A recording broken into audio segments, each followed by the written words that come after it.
Private రంగంలో పనిచేస్తున్న కార్మికులకు అలాగే కొంతమంది ఉద్యోగులకు అదేవిధంగా మరి కొంతమంది ప్రభుత్వ రంగ సంస్థల్లో పనిచేస్తున్న అవుట్సోర్సింగ్ కాంట్రాక్ట్ ఉద్యోగులకు ఏదైనా సరే అనారోగ్యం వచ్చిందంటే ఈఎస్ఐ ఆసుపత్రి వెంటనే గుర్తొస్తుంది. కానీ ఈరోజు విజయనగరం జిల్లా విజయనగరం పట్టణ పరిధిలో ఉన్నటువంటి ఈఎస్ఐ ఆసుపత్రి పరిస్థితి మాత్రం చాలా దారుణంగా కనిపిస్తూ ఉన్నది. ప్రస్తుతం నేనైతే ఈఎస్ఐ ఆసుపత్రి వద్ద అయితే ప్రస్తుతం అయితే ఉన్నాను. అసలు చూస్తూ ఉంటే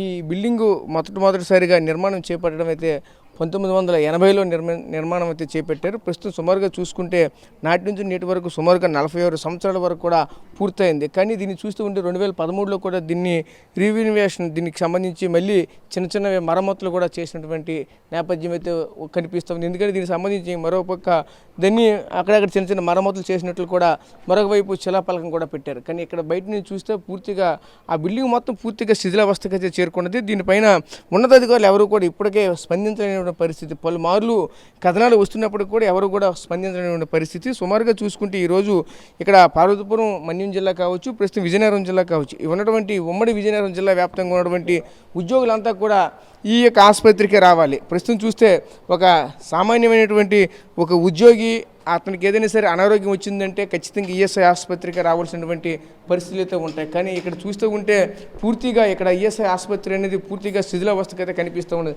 ఇక్కడ నుంచి అయితే చూడవచ్చు. ఆ స్లాబ్ చూస్తూ ఉంటే పూర్తిగా బీటలు వారిపోయినటువంటి పరిస్థితి. లోపల ఉన్నటువంటి రాడ్లు కూడా బయటకైతే కనిపిస్తూ ఉన్నాయి. అయితే ఏ క్షణానికి ఇది ఇక్కడ వచ్చినటువంటి పేషెంట్ల పైన పడిపోతుందనే ఒక భయాందోళన కూడా వ్యక్తమవుతూ ఉన్నది. అదేవిధంగా ఇక్కడ ముఖ్యంగా చూసుకుంటే ఇక్కడ సిబ్బంది కొరత కూడా అదేవిధంగా కనిపిస్తూ ఉన్నది. అదేవిధంగా ఒకవైపు సిబ్బంది కొరతతో పాటు ఈ రూమ్స్ కూడా అదేవిధంగా కనిపిస్తూ ఉన్నాయి. ప్రస్తుతం చూస్తూ ఉంటే ఇంకో రూమ్ అయితే మీకు చూపించే ప్రయత్నం అయితే చేస్తాను. అయితే ఇక్కడ ఉన్నటువంటి ఈ రూమ్ అయితే ఇక్కడ డేటా రూమ్ అంటే ఇది ఈ చూపించబోయేటువంటి రూము. ఈ డేటా రూమ్లో చూస్తే ఇదంతా కూడా పెచ్చులు ఊడిపోయినటువంటి పరిస్థితులు కనిపిస్తూ ఉన్నాయి. ఇక్కడంతా కూడా చూడవచ్చు. అసలు కొత్తగా వేసినటువంటి పెయింట్ అంతా కూడా పూర్తిగా పెచ్చులు ఊడిపోయింది. అదేవిధంగా అటువైపు స్లాబ్ కూడా పూర్తిగా ఊడిపోయింది. వర్షం పడితే చాలు ఇదంతా కూడా నీటితో పూర్తిగా మునిగిపోతుందంటూ చెప్తూ ఉన్నారు. ఒకవైపు చూస్తూ ఉంటే ఎలక్ట్రానిక్ పరికరాలన్నీ కూడా ఈ ప్రాంతంలోనే భద్రపరిచి ఉంటాయి. ఇక్కడి నుంచే డేటా మొత్తం ఇక్కడి నుంచే వెళ్తూ ఉంటుంది. అయితే ఇక్కడ చూస్తూ ఉంటే సిస్టమ్స్ కంప్యూటర్స్ ఉంటాయి. అదేవిధంగా ఆ డేటాకి సంబంధించినటువంటి ఎక్విప్మెంట్స్ అంతా కూడా ఇక్కడే ఉంటుంది. కానీ ఇదంతా కూడా వర్షం పడ్డదంటే చాలు అక్కడ ఈ ప్రాంతం అంతా కూడా వర్షపు నీటితో మునిగిపోతుందంటూ ఇక్కడ ఉన్నటువంటి స్థానిక సిబ్బంది అయితే చెప్తూ ఉన్నారు. అదేవిధంగా మరొక పక్కనే ఉన్నటువంటి రూమ్ కూడా చూద్దాం. ఆ రూమ్ చూస్తే ఇది మెయిన్ కార్యాలయం. ఈ మెయిన్ కార్యాలయం ఎందుకంటే ఇక్కడ సంబంధించినటువంటి ఆఫీస్ రూమ్ ఇది. ఈ ఆఫీస్ రూమ్లో చూస్తూ ఉంటే ఇది కూడా అదే పరిస్థితి. దీనికి సంబంధించినటువంటి సిబ్బంది అంతా ఉన్నప్పటికీ ఇక్కడ చూస్తే అంతే ఎక్విప్మెంట్ అంతా ఫర్నిచర్ అంతా బాగానే ఉంది. బట్ బిల్డింగ్ చూస్తే పూర్తిగా శిథిలావస్థ పరిస్థితుల్లో కనిపిస్తాం. అక్కడ చూస్తే సేమ్ ఇక్కడ కూడా స్లాబ్ పూర్తిగా పడిపోయే పరిస్థితి. ఇక చూస్తే పెచ్చులు కూడా మరి కాసేపట్లో పడిపోతాయి అన్నట్లుగా కనిపిస్తూ ఉన్నది. ఆ పెచ్చుల కిందే ఇక్కడ చూస్తే సిబ్బంది కూడా పనిచేస్తూ ఉన్నారు. అంటే ఒక విధంగా చెప్పాలంటే ఇక్కడ సిబ్బందికి కూడా ఒక ప్రాణాలతో చెలగాటం ఆడుతున్న పరిస్థితి కనిపిస్తూ ఉన్నది. ఎందుకంటే ఇక్కడ చూస్తే ఆ పెచ్చు కనుక ఆ సిబ్బంది తలపై పడితే ఇక్కడ రోగులకు వైద్యం చేయవలసినటువంటి సిబ్బంది ఈరోజు మళ్ళీ రోగిగా మారే అవకాశం అయితే కనిపిస్తూ ఉంటుంది. అయితే ఇటువంటి క్రమంలోనే చూడొచ్చు. ఇటువైపు చూసినా సరే ఇది కూడా సేమ్ ఆ గోడలు కూడా అదే విధంగా కనిపిస్తూ ఉన్నాయి. ఆ గోడ వైపు మనం చూడొచ్చు. చూస్తే వర్షపు జారులు ఎలా కనిపిస్తాయి. వర్షం పడేటప్పుడు అటు నుంచి నీరు చెమ్మ ఏ విధంగా వస్తుంది అది నీట్గా అయితే మనకైతే కనిపిస్తూ ఉంది. అయితే ఇదే తరుణంలో మరోవైపు పక్క రూమ్ కూడా చూసే ప్రయత్నం చేద్దాం.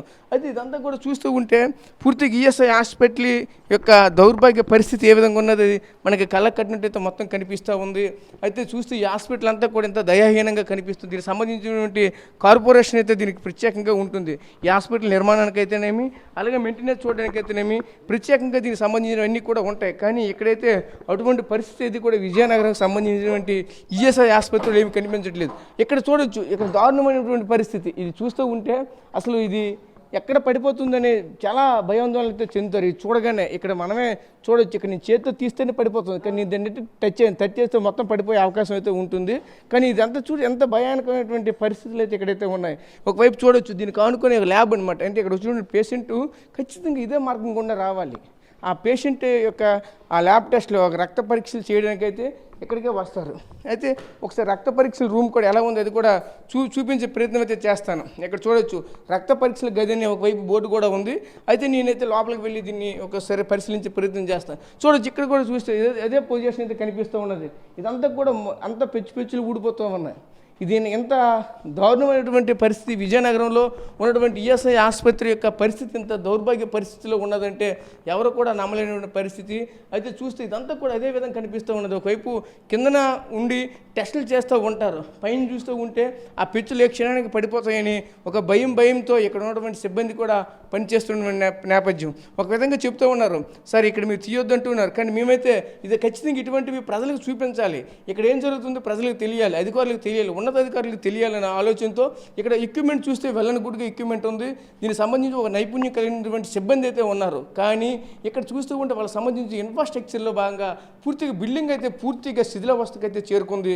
ఇంత దారుణమైనటువంటి పరిస్థితి ఏర్పడుతూ ఉంది. ఇలా ఎందుకంటే ఇటువంటి వీళ్ళ పూర్తిగా విడిచిపెట్టేయడంతో రానున్న రోజుల్లో విజయనగరంలో ఉన్నటువంటి ఈఎస్ఐ పూర్తిగా క్లోజ్ అయిపోతుంది అనే ఒక రకమైన అపోహ కూడా ప్రజల్లో క్రియేట్ అయ్యే విధంగా కనిపిస్తూ ఉంది. చూడొచ్చు ఇక్కడ వచ్చినటువంటి టెస్టులు చేస్తారు, అక్కడ వచ్చినటువంటి పేషెంట్ని ఇక్కడ కూర్చోబెట్టి ఇక్కడ వాళ్ళకి టెస్టులు చేసి ఇక్కడ ఏదైతే వాళ్ళకి శాంపిల్ తీసుకుంటారు, శాంపిల్ తీసుకునే ప్లేస్ కూడా అదేవిధంగా కనిపిస్తూ ఉన్నది. ఇక్కడ చూస్తూ ఉంటే సుమారుగా 46 సంవత్సరాలు అయినటువంటి బిల్డింగు ఈ దౌర్భాగ్య పరిస్థితి కనిపిస్తూ ఉన్నది. పూర్వకాలంలో చూస్తూ ఉంటే ఆనాడు కట్టినటువంటి మనం చూడొచ్చు ప్రతి జిల్లాలో కూడా కలెక్టరేట్లు చూస్తూ ఉంటాం. కలెక్టరేట్ ఎగ్జాంపుల్ చూసుకుంటే విశాఖపట్నం కానీ కొన్ని ప్రాంతాలు చూస్తూ ఉంటే పూర్వకాలంలో రాతి కట్టడాలు అయితే ఆనాడు బ్రిటిష్ వాళ్ళు కట్టినటువంటి కట్టడాలు అయితే ఇప్పుడు కూడా చెక్కు చెదరకుండా ఉంటాయి. అదేవిధంగా అక్కడ ఉన్నటువంటి ఇక్కడ కేజీహెచ్ మనం చూసుకోవచ్చు ఎగ్జాంపుల్గా. కేజీహెచ్ కూడా అంత చాలా హైజీనిక్గా కనిపిస్తూ ఉంటుంది. ఎందుకంటే పూర్వకాలం సుమారుగా కట్టి 100 సంవత్సరాలు పూర్తయినప్పటికీ కూడా దాని పరిస్థితి అదేవిధంగా కనిపిస్తూ ఉంటుంది. చూడవచ్చు ఈఎస్ఐకి సంబంధించినటువంటి మందులు పంపిణీ చేసినటువంటి ప్రధాన రూమ్ స్టోర్ రూము, ఈ మందులు పంపిణీ చేసినటువంటి ప్రధాన స్టోర్ రూమ్ కూడా అదే పరిస్థితి. ఎందుకంటే ఇక్కడ ఉన్నటువంటి అవన్నీ కూడా అదేవిధంగా స్లాబ్ మొత్తం పోయింది.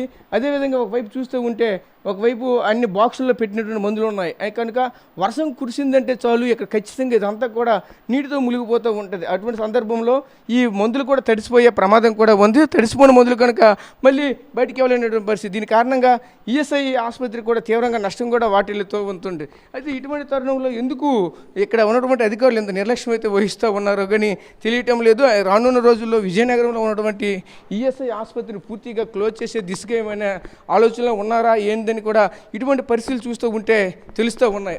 అయితే దీంతోపాటు ఇక్కడ ఉన్నటువంటి ఎక్స్రే రూమ్ కూడా మీకు చూపించే ప్రయత్నం చేస్తాను.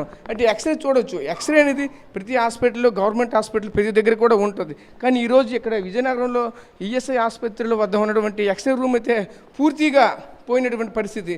అక్కడ ఉన్నటువంటి కేవలంగా సిబ్బంది లేకపోవడంతోనే ఈరోజు ఈ పరిస్థితి ఉందంటూ ఇక్కడ ఉన్నటువంటి వాళ్ళు చెప్తూ ఉన్నారు. అయితే చూడొచ్చు ఇది ఇక్కడ ఆపరేషన్ ఏదైనా అత్యవసర పరిస్థితుల్లో ఆపరేషన్ చేయవలసినటువంటి ఉండవలసింది.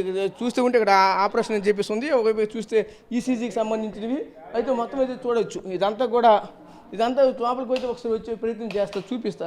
ఇక్కడ దీనికి సంబంధించిన ఎక్విప్మెంట్స్ అంతా కూడా అక్కడ మొత్తం సర్జరీకి సంబంధించినవి అయితే పేషెంట్ పడుకోవడానికి సంబంధించినవి అవన్నీ కూడా ఉన్నాయి. కానీ పైన చూస్తే ఇదంతా కూడా అసలు ఆ పేషెంట్కి ఇక్కడ పైనుంచి ఏదైనా సరే జారి పడిందంటే ఇంకా పూర్తిగా ఆ పేషెంట్ని కోలుకోలేనటువంటి పరిస్థితి ఉంటుంది. అయితే ఇక్కడ ముఖ్యంగా మనం చూడవచ్చు ఇక్కడే ఈసీజీ అనేది ఇక్కడే వచ్చినటువంటి పేషెంట్కి తీస్తారు. ప్రజెంట్ ఆ గుండె ఏ విధంగా కొట్టుకుంటుంది అనేవి ఇక్కడి నుంచో జరుగుతూ ఉంటాయి. కానీ పైన చూస్తే ఆ పెచ్చులు కూడా ఊడిపడే అవకాశం కూడా కనిపిస్తూ ఉన్నది. ఈసీజీ గేజ్ పరిస్థితి తెలా ఉంది. దీని పక్కనే ఎక్స్రే రూమ్ అయితే ఉంటుంది. ఆ ఎక్స్రే రూమ్ కూడా మీకైతే చూపించే ప్రయత్నం చేస్తా. అయితే ఒకసారి ఎక్స్రే రూమ్ అయితే చూస్తే ఒకసారి యువతల వైపు అయితే ఉందని చెప్తున్నారు. ఒకసారి ఎక్స్రే రూమ్ కూడా మీకు అయితే చూపిస్తా. ఇక్కడ చూడవచ్చు, ఇక్కడ బోర్డు అయితే ఇక్కడ ఒక పెట్టారు ఇక్కడ ఎక్స్రే రూమ్ అని. అయితే ఇక్కడ నుంచి చూస్తే ఎక్స్రే రూమ్కి సంబంధించినటువంటి ఎక్విప్మెంట్ అంతా ఉంది. ఇక్కడ లక్షల రూపాయలు విలువ కలిగినటువంటి పరికరాలు అయితే పెట్టారు. కానీ ఇక్కడ దౌర్భాగ్య పరిస్థితి ఏంటంటే ఇక్కడ ఎక్స్రే తీయడానికి ఒక మ్యాన్ పవర్ కూడా లేదు, ఒక టెక్నీషియన్ కూడా ఇక్కడ లేరు. లేకపోవడంతో ఇవన్నీ కూడా పూర్తిగా ఎక్కడవక్కడే అలాగా పడి ఉన్నటువంటి నేపథ్యం కనిపిస్తూ ఉన్నది. దీనికైనా సరే కనీసం సుమారుగా 6 సంవత్సరాలు అని చెప్తూ ఉన్నారు ఇక్కడ ఉన్నటువంటి సిబ్బంది. అప్పటి నుంచి కూడా సరైనటువంటి ఇక టెక్నీషియన్ లేకపోవడంతో ఈ పరికరాలు ఎక్కడవక్కడే ఉన్నాయి. ఇక్కడ ఉన్నటువంటి క్లీనింగ్ సిబ్బంది రోజు వస్తారు, ఇవన్నీ క్లీన్ చేస్తారు, అలా వెళ్ళిపోతారు. తప్పకని ఇక్కడ స్థానికంగా ఉన్నటువంటి ఇక్కడికి వచ్చినటువంటి పేషెంట్లకి దీని ఉపయోగం అనేది పూర్తిగా లేకుండా పోయిందంటూ ఒకవైపు అయితే వాపోతూ ఉన్నారు. అయితే తాత్కాలికంగా ఏదో ఒక విధంగా అబ్జర్వ్ చేయాలి కాబట్టి ఇక్కడ ఉన్నటువంటి ఈ టేబుల్ పైన అందాక వచ్చినటువంటి పేషెంట్లకు డ్రెస్సింగ్ చేయడము, వాళ్ళని కొంతవరకు ఏదో ఒక విధంగా ఈ రూమ్లో అయితే ఉపయోగించుకుంటూ ఉన్నారు. కానీ ఏదేమైనా సరే చూస్తూ ఉంటే సుమారుగా 45 సంవత్సరాల కలిగినటువంటి ఈ యొక్క ఆసుపత్రి అయితే పూర్తిగా చూస్తే శిథిలావస్థకి అయితే చేరుకున్నటువంటి నేపథ్యం కనిపిస్తూ ఉన్నది. ఎటువైపు చూసినా సరే పెచ్చులతో ఊడిపోయినటువంటి పరిస్థితి కనిపిస్తూ ఉంది. అయితే ఇక్కడి నుంచి అయితే చూడవచ్చు, మా కెమెరా పర్సన్ చూపిస్తున్నారు, ప్రతి ఒక్క గోడను కూడా చూస్తూ ఉంటే అది నీటితో బయటికి చిమ్మే పరిస్థితితో ఉన్నాయి. ఏది చూసినా సరే చూడొచ్చు, పూర్తిగా పెచ్చులు ఊడిపోయినటువంటి పరిస్థితి. అక్కడ చూస్తే పూర్తిగా అక్కడ లోపల వేసినటువంటి ఆనాడు వేసినటువంటి రాడ్లు ఏవైతే ఉన్నాయో, అంటే సుమారుగా 45 సంవత్సరాల కిందట వేసినటువంటి ఆ రాడ్లు కట్టడం పూర్తిగా ఈరోజు బయటకు వచ్చేస్తున్నటువంటి పరిస్థితి ఉంది. ఇటువంటి పరిస్థితుల్లో ఉన్నటువంటి ఆసుపత్రిని ఈరోజు వచ్చినటువంటి రోగులకి ఈరోజు ఎక్కడ వైద్యం చేస్తారో అనిపిస్తూ ఉన్నది. అయితే ఒకవైపు చూడొచ్చు, ఒకవైపు ఆ రోగి అయితే వచ్చారు, అక్కడ ఉన్నటువంటి అక్కడ కాలుకి ఫ్రాక్చర్ అయ్యి ఆ కాలుకి కట్టు కట్టుకొని ఒక రోగి అయితే వచ్చారు. కానీ ఆ రోగికి ఒకవైపు ట్రీట్మెంట్ అయితే పర్లేదు, కొంతవరకు బాగానే అందుతూ ఉంటుంది. కానీ ఇక్కడ చూస్తూ ఉంటే ఒక భయానకమైన వాతావరణం. ఈ లోపలికి వచ్చారంటే పరిస్థితి మొత్తం అంతా కూడా పెచ్చులు ఊడిపోయిన పరిస్థితి చూడొచ్చు. ఇక్కడ ఈ పేషెంట్ కూడా చూస్తే వీళ్ళందరికీ ఒక నాణ్యమైన వైద్యం అందించే దిశకైతే ముందుకు వెళ్తారు. కానీ వీళ్ళకి ఉన్నటువంటి ఎటువంటి ఇన్ఫ్రాస్ట్రక్చర్ లేకపోవడంతో మరింత ఆవేదన కూడా వ్యక్తం చేస్తున్న పరిస్థితి కనిపిస్తున్నాయి. ముఖ్యంగా చూసుకుంటే విజయనగరం జిల్లాకు సంబంధించినటువంటి ఈఎస్ఐ సంబంధించిన వాల్డర్స్ ఎవరైతే ఉన్నారో వీళ్ళందరికీ కూడా ఖచ్చితంగా ఒక మెరుగైనటువంటి సేవలు కల్పించినటువంటి ఒక భవనం ఏర్పాటు చేసి అందులోకి అందుకు షిఫ్ట్ చేసి దీనికి సంబంధించిన సిబ్బంది ఫుల్ఫిల్ చేసి వాళ్ళకైతే యథావిధిగా కొనసాగిస్తే బాగుంటుందని చెప్తూ ఉన్నారు. అదేవిధంగా కొంతమంది కూడా చెప్తూ ఉన్నారు, స్థానికంగా ఉన్నటువంటి సిపిఎం సిపిఐ వామపక్ష నాయకులు కూడా చెప్తూ ఉన్నారు, ఇదే దిశగా కానీ కొనసాగితే కొన్నాళ్ళకి పూర్తిగా ఈఎస్ఐ ఆసుపత్రిని కూడా క్లోజ్ చేసే విధంగా వీళ్ళంతా కూడా ఒకవైపు యోచిస్తున్నారంటూ కూడా చెప్తూ ఉన్నారు. ఇప్పటికే చూసుకుంటే ఈఎస్ఐకి హాస్పిటల్ సంబంధించిన ఒక అన్ని కూడా ఒక కార్పొరేషన్కి అంటూ కూడా ఈ కట్టడాలన్నీ కూడా ఇచ్చేసినటువంటి పరిస్థితి. కానీ ఇంతవరకు కూడా ఏది కూడా ఫుల్ఫిల్ చేయనటువంటి పరిస్థితి. వాళ్ళకి సంబంధించిన నిధులు సమకూర్చడం లేదా, వాళ్ళకి సంబంధించినటువంటి ఫెసిలిటీస్ పైనుంచి కల్పించట్లేదా, ఏదేమైనా సరే ఈరోజు ఇటువంటి పరిస్థితుల్లో ఈఎస్ఐని చూడొచ్చు. ప్రతి ఒక్క ఎంప్లాయీ కూడా ఈరోజు ఈఎస్ఐ కట్ అవుతూ ఉంటుంది. ఆ కట్ అయినటువంటి ఈఎస్ఐ ఇన్సూరెన్స్ అనేది ఎటుపోతుంది. ఇటువంటి సందర్భంలో ఇటువంటి దగ్గరలు కూడా కనీసం పెట్టుబడి పెట్టకుండా, కనీసం వాళ్ళకి సంబంధించిన వ్యయం పెట్టకుండా ఇటువంటివి ఎలా ఉంటాయంటూ కూడా పలువురు ప్రశ్నిస్తున్న పరిస్థితి కనిపిస్తూ ఉన్నది. ఎప్పటికైనా సరే అధికారులు స్పందించి ఇక్కడ ఉన్నటువంటి ఈఎస్ఐ ఆసుపత్రిని మెరుగైన వైద్య సేవలు అందించే దిశగా, మెరుగైనటువంటి భవనాల నిర్మాణం దిశగా ముందుకు వెళ్తారా లేదని వేచి చూడవలసినటువంటి నేపథ్యం కనిపిస్తూ ఉంది. కెమెరా పర్సన్ నాయుడుతో రాజేష్, RTV, విజయనగరం జిల్లా నుంచి.